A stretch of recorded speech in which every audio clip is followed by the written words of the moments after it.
They were down to last magazines when the canyon answered with a sound no one expected. Not thunder, not rockets.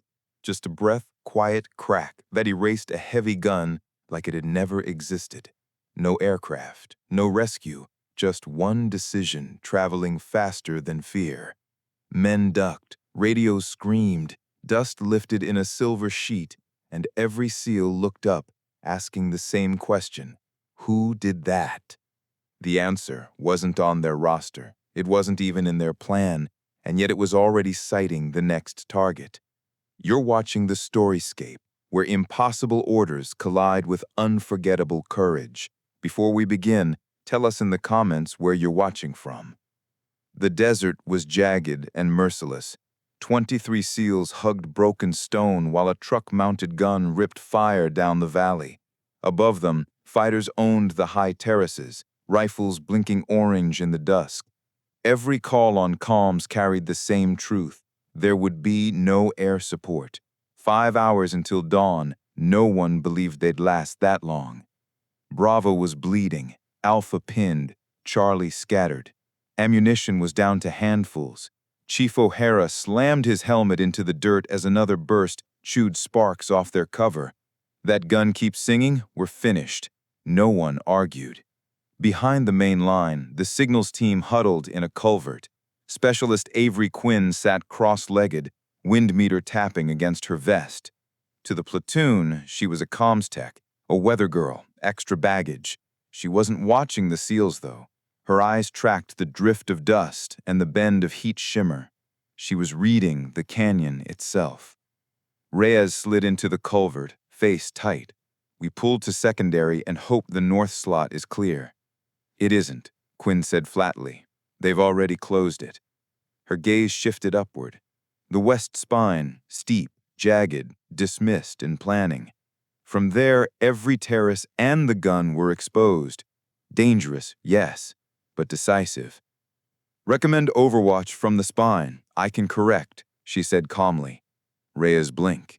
We don't have a free shooter. Quinn opened a case. Inside lay a suppressed .338 Lapua, lean and dark. I'm free, she answered, slinging the rifle. The words landed like a challenge. She moved before anyone could object. The climb was brutal, shale sliding under boots, bullets sparking against stone. Her palms tore open, lungs burned, but she kept going. She wasn't fast or strong. She didn't need to be. She was steady, and steady was enough. Below, the SEALs counted minutes. Above, Quinn was stealing them back. At the crest, she went still. The world opened. Both terraces, the switchback, the gun glowing with heat, its crew moved with the calm of men who thought they were untouchable. Quinn scraped a sallow hide, braced the rifle, and let the scope swallow the chaos. Through the glass, the valley fell silent. She exhaled, let her pulse slow, and pressed. The rifle whispered. Far below, the heavy gunner collapsed, weapon clattering against steel. For one stunned heartbeat, both sides froze. The SEALs lifted their heads in disbelief. The fighters turned in confusion. Then the valley changed. The first shot didn't just kill a gunner, it killed certainty. For a heartbeat, the canyon went still. Then panic erupted. Fighters dove for cover, shouting into radios, searching for a sniper they hadn't planned for. The SEALs stared upward. Bravo team, pinned for nearly an hour, whispered over comms. The truck's down. It's gone. Chief O'Hara muttered, "That's impossible." But even as he spoke, the impossible happened again. Quinn worked the bolt and fired. Her second round caught an RPG carrier mid-lift. The warhead detonated harmlessly, spraying fighters with their own shrapnel.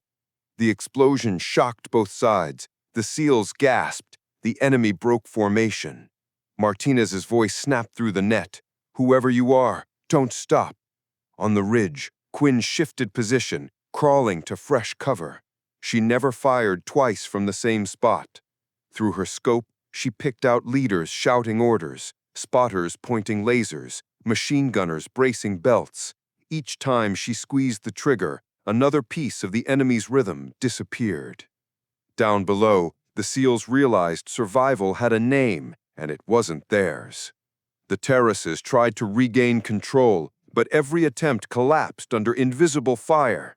A squad leader toppled mid-command. A spotter fell with his hands still raised. The enemy had numbers, but numbers meant nothing if every head that rose was struck down. Reyes broke his silence. Identity. Quinn's voice came calm, steady. Whisper 9, Ridge Overwatch. No one on the roster carried that call sign, but when another gun nest went silent with a single suppressed crack, no one argued. Panic hardened into rage. Dozens of fighters surged down the slope, rifles blazing, desperate to overwhelm the Americans before the sniper could tear them apart. The SEALs braced for impact until Quinn's fire carved the charge in half before it crossed the valley floor. 3 men dropped instantly, 2 more seconds later. The rest scattered, diving for rocks that suddenly felt like lies. For the first time that night, the SEALs moved forward. Martinez barked, "Push northeast! Use the lane she's clearing!" Quinn's voice followed, almost detached. "Copy. Keep low. I'll cover." She counted her remaining rounds. 24, 23. Every shot had to matter. Then the duel began. The first warning came as stone exploded inches from her face. A sniper's round, precise and close. Quinn rolled hard, dragging her rifle with her, heart pounding. Another shot hissed overhead, kicking dust into her cheek. The enemy had a sniper too, and he had her in his sights. She flattened against the ridge, searching the shadows for glass glint. There, faint, but there, another hunter, patient like her. Her breathing slowed. She blocked out the battle below. Through her scope, she found the glint again. The man had range, angle, and confidence. He was already adjusting for his kill shot. She exhaled, finger steady, and answered with her own. The suppressor coughed. The glint vanished. The enemy sniper collapsed into dust. Relief surged through the net. Martinez barked, "Overwatch cleared! Move now!" The SEALs surged forward, using the brief window she had carved. For the first time all night, they weren't retreating. Quinn lay flat, cheek pressed to stone, pulse still racing. She knew this wasn't over. That sniper was only the first. Somewhere out there, a commander was still shouting, still alive, already preparing his counterstrike. She had revealed herself. And now, every rifle in the valley would be hunting for the ghost on the ridge. The valley should have collapsed after that sniper fell. Any other force would have broken, scattered, run. But not this one. Their commander was still alive, still shouting through the chaos. His voice carried above the gunfire, harsh and certain, dragging his men back into order. Through her scope, Quinn saw him for the first time. Tall, broad-shouldered, moving like the canyon itself belonged to him. He didn't crouch, he didn't hide. Every gesture pulled fighters back into formation. To him, one sniper wasn't enough to break the tide. She chambered around, lined her crosshairs on his chest. But before she squeezed, muzzle flashes stitched across her ridge. Dust sprayed, stone cracked. They hadn't found her exact position, but close enough. She rolled, dragging her rifle, every nerve screaming. They weren't just firing blind, they were suppressing her. The enemy wasn't broken, they were adapting, and every second they bought put the SEALs back in the crosshairs. Below, Martinez's men pressed northeast, moving faster under Quinn's cover. But her cover fire was thinning. Her magazine was running dry. She whispered numbers under her breath as she fired. 21, 20, 19. Each shot carved space, but every trigger pull felt heavier. An RPG streaked across the canyon, slamming into rock near Bravo's position. The blast shook the valley. Quinn snapped her scope to the source, found the gunner reloading. She fired. The man folded, launcher clattering from his hands. But for every threat she erased, another rose.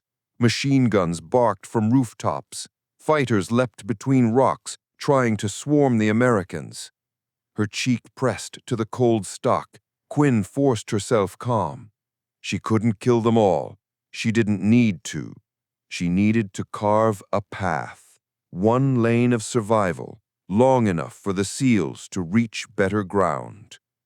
Then came the sound she feared most, the sharp hiss of a rifle round snapping close, too close. Another counter-sniper. Her scope jerked, searching the far ridge. Her pulse spiked. She crawled, scraping skin from her knuckles, heart hammering. Another shot cracked, stone exploding inches from her head. She bit down on fear, adjusted angle, steadied her breath. It wasn't just a duel now. It was survival. She found him through the shimmer, a single silhouette, eye pressed to glass, confident he already owned the ridge. She let the canyon's wind settle, then exhaled. The suppressor whispered. The glint shattered. He collapsed backward, scope broken, fight over. But the delay had cost her. When she swung back to the commander's position, he was gone. Shielded, moved deeper, hidden behind his men. She had won the duel, but lost the shot that could have ended everything.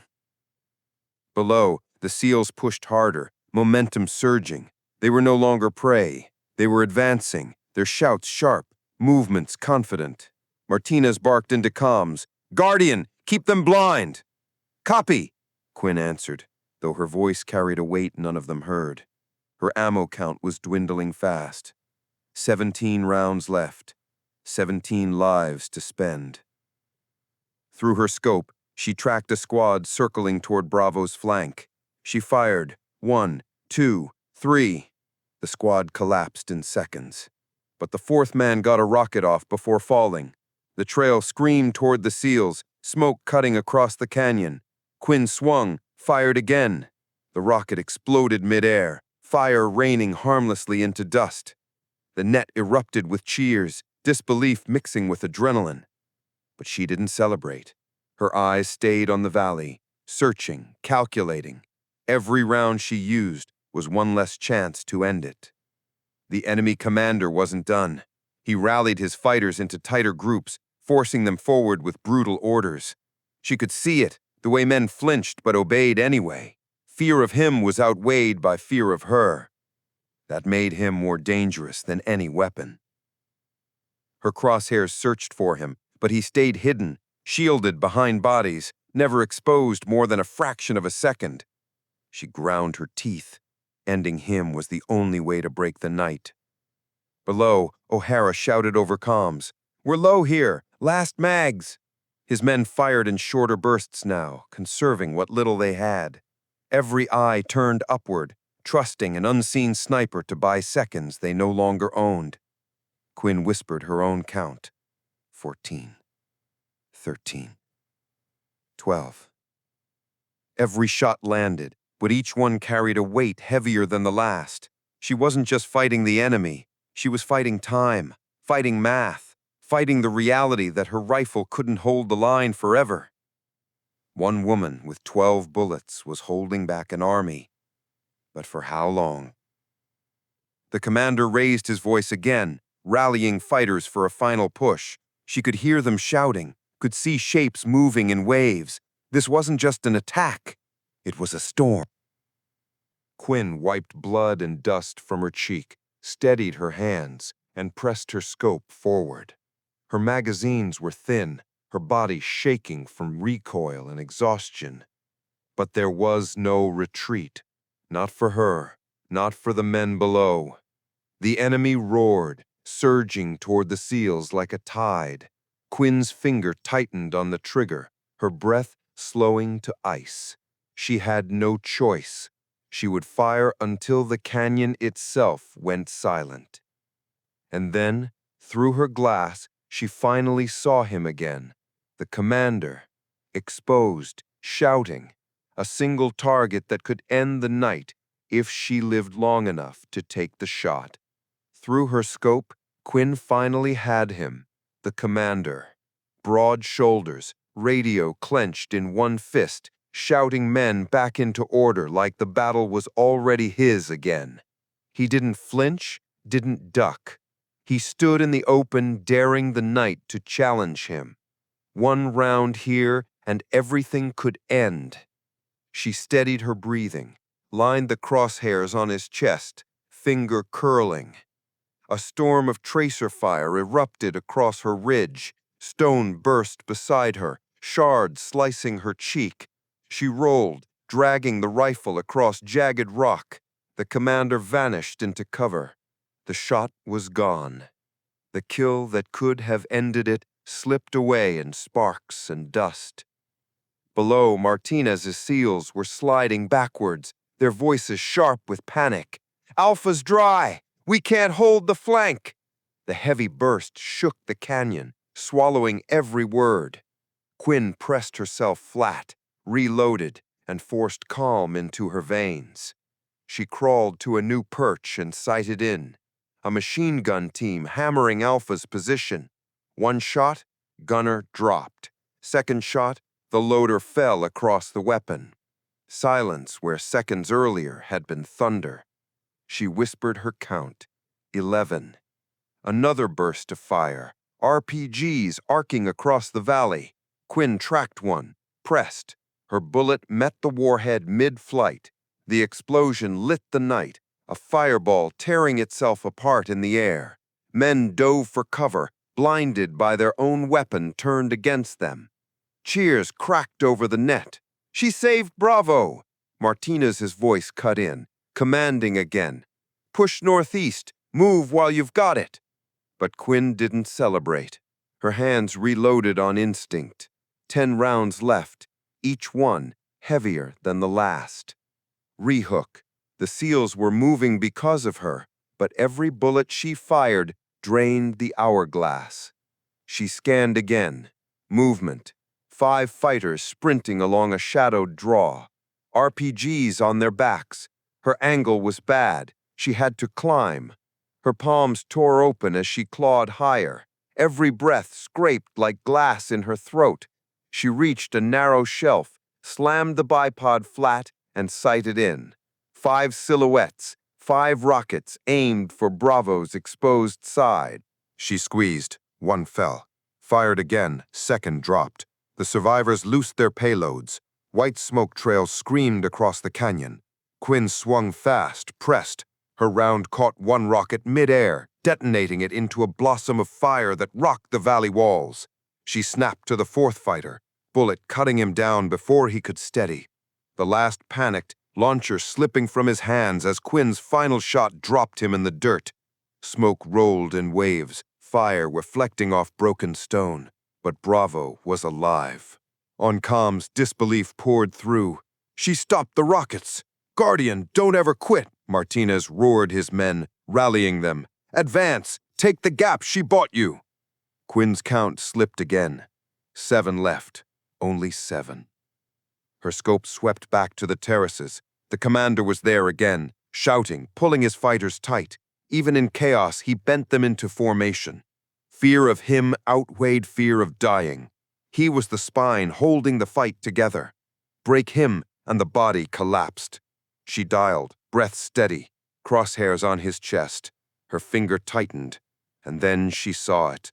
A flash, glass in the shadows, another sniper, not 1, 2, a backup waiting all along. The shot cracked before she could move. Stone erupted beside her head, cutting her skin, heat stinging her face. She slid behind cover, blood running down her cheek. Another shot chased her across the ridge. This wasn't suppression, this was precision. He had her locked. She crawled low, heart slamming, rifle dragging heavy across the stone. Her hands shook, but she forced them still, scope searching the shadows. Then she found him, a silhouette pressed deep in rock, scope glint faint but certain. patient, deadly. Her breathing slowed to a razor's edge. 7 bullets left. She needed 1. She steadied, exhaled, and lined her crosshairs on the man who had nearly ended her. This wasn't just a duel, it was survival. The SEALs below were advancing blind, and the commander was still alive because this sniper was guarding him. To save them, she had to win this duel, and she had no margin for error. Her finger tightened on the trigger. The canyon hushed around her. Every heartbeat stretched long. The suppressor whispered. The glint shattered. The counter-sniper toppled into shadow. Quinn exhaled once, slow, but didn't celebrate. She chambered another round immediately. The commander was still out there, shielded, shouting. His voice carried like iron. The SEALs were closer to breaking him than ever, but he wasn't finished. Not yet. Quinn had 7 rounds left.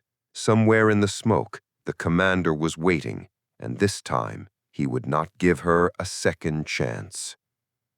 The ridge finally paused, not quiet, just between heartbeats.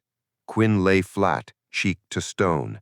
Whisper 9, status, Martinez asked, voice ground down to fiber and grit. She said, ridge active, 7. A breath on the net, not fear, acceptance. Then we make 7 count. 23 men and an army closing, and between them, a sniper with 7 chances to change the ending.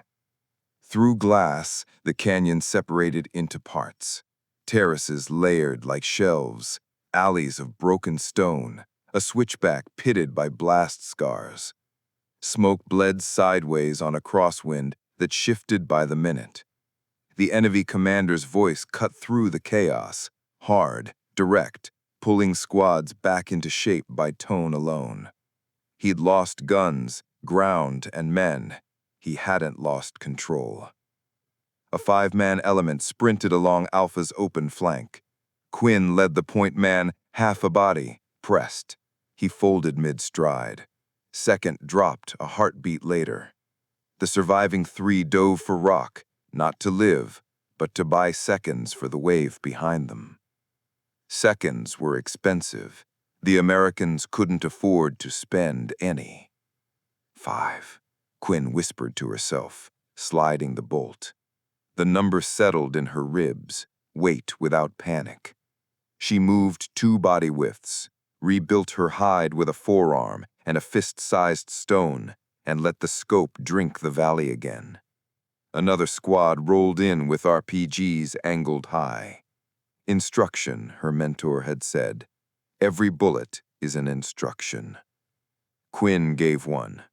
Not here.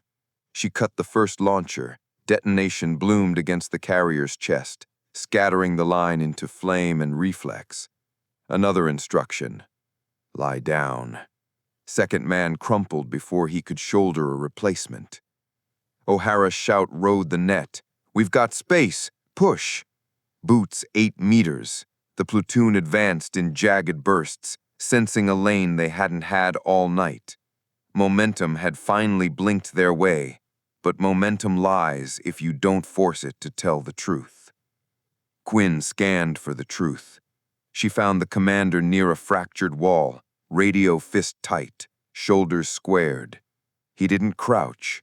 He directed. Fear of him outweighed fear of her, and that imbalance made him the only shot that mattered. She dialed for distance and drop, settled the crosshair on her sternum, and felt her finger begin the slow curl. Tracer raked the ridge. Stone popped beside her face, powdered air burning her lungs. She rolled on impulse, dragging the rifle by the wrist, let the fire pass, then slid again until the canyon's angles broke the shooter's sightline. Not a counter-sniper. Suppression. Smart, coordinated, relentless. They didn't need to hit her to blind her. They needed to keep her head down long enough for the commander's will to harden the flinch out of his men. Guardian, we're thin, Martinez said. Factual, not pleading. Working, she answered. because the canyon didn't care for adjectives. She cut left and up, palms tearing, elbows taking the scrape. New perch, lower profile. Her scope lifted through shimmer and found Charlie's edge unraveling under a rooftop gun. One breath, one press. The gunner slumped. Another breath. Loader folded over the feed tray. The rooftop went quiet. 4, she counted, locking the number behind her teeth. 4 was enough to sculpt if every shot carved the right place. The valet tried to slap back. Grenades thumped, concussion smearing the world. Dust flooded her optic, turning men into shapes. She blinked hard, rolled 1 meter to knock the shimmer, then caught movement, a knot of fighters surging through the blind spot that had almost ended Bravo 20 minutes earlier. She broke the knot with 2 quick instructions. 2 men down, the rest hesitated, and hesitation is a hole if someone hands you courage.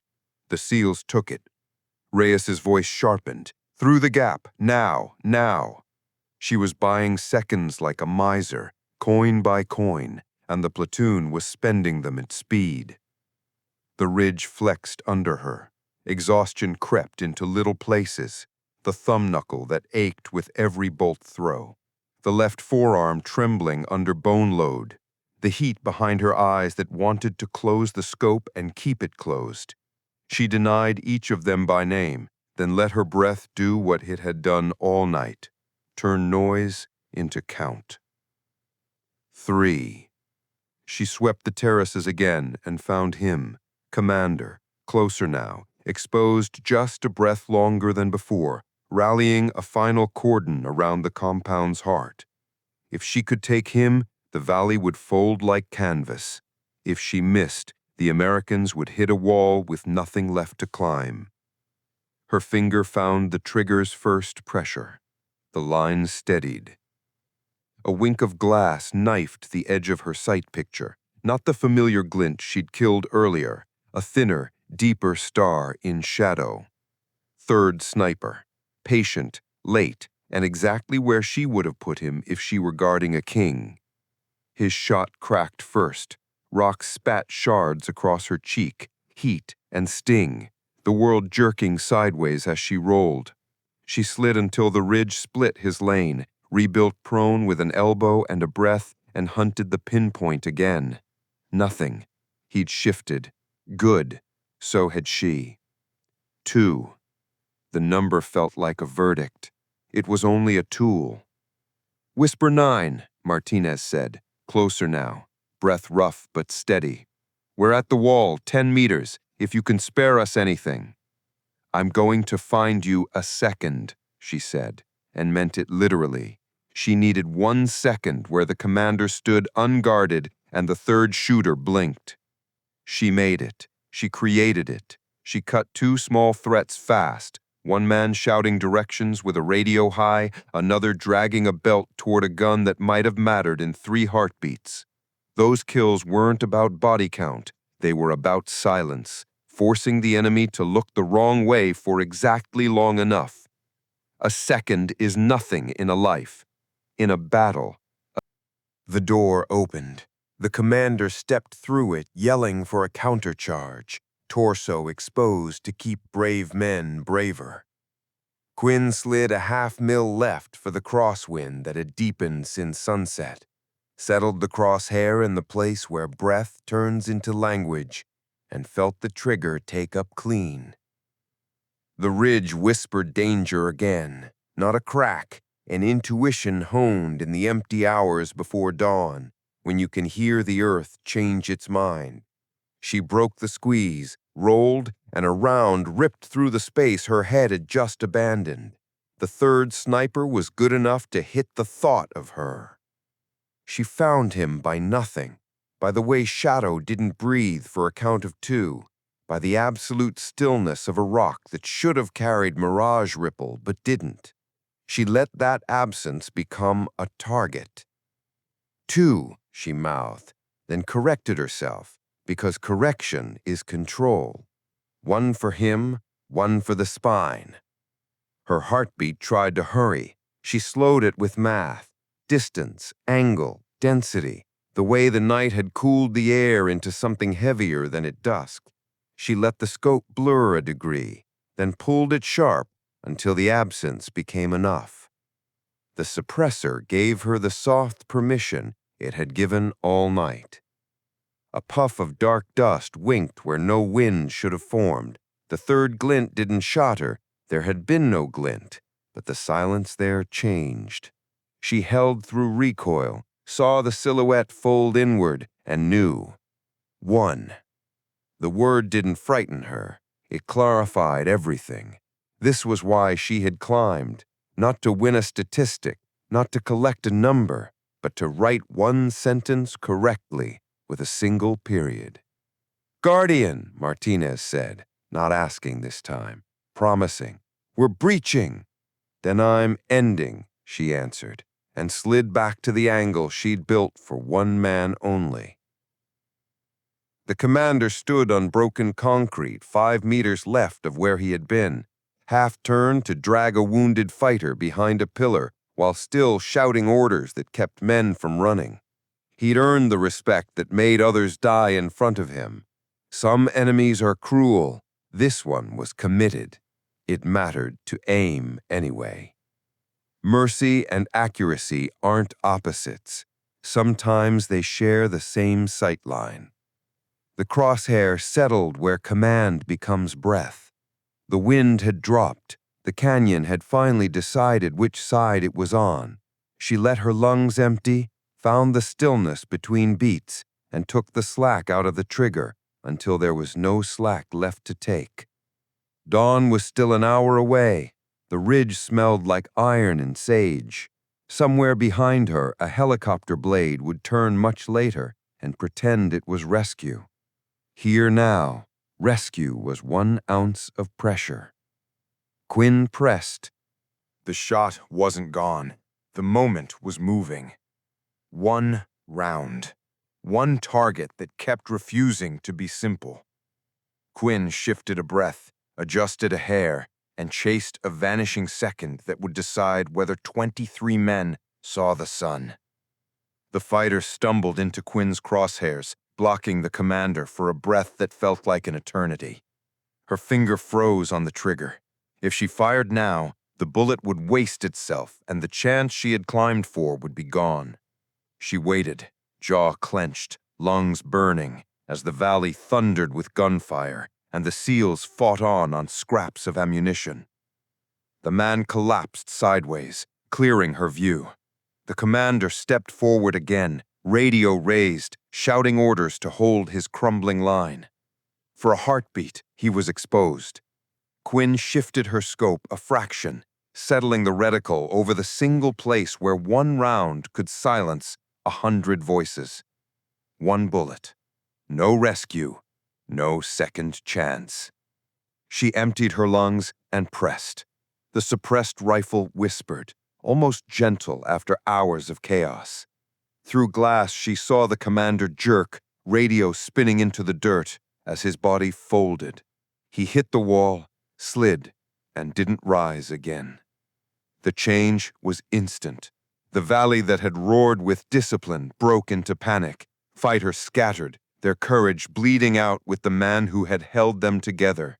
The SEALs felt it too. Boots surged forward. Rifles barked in sharp, confident bursts. Martinez's voice cracked through comms, alive with fury and relief. "Push! Break them here!" Alpha vaulted the breach. Bravo pressed the flank. Charlie cleared rooftops that suddenly offered no resistance. The fight was turning into a rout. On the ridge, Quinn lay back, rifle across her chest, body trembling from exhaustion. 30 bullets had carried them to dawn. The last one had rewritten the ending.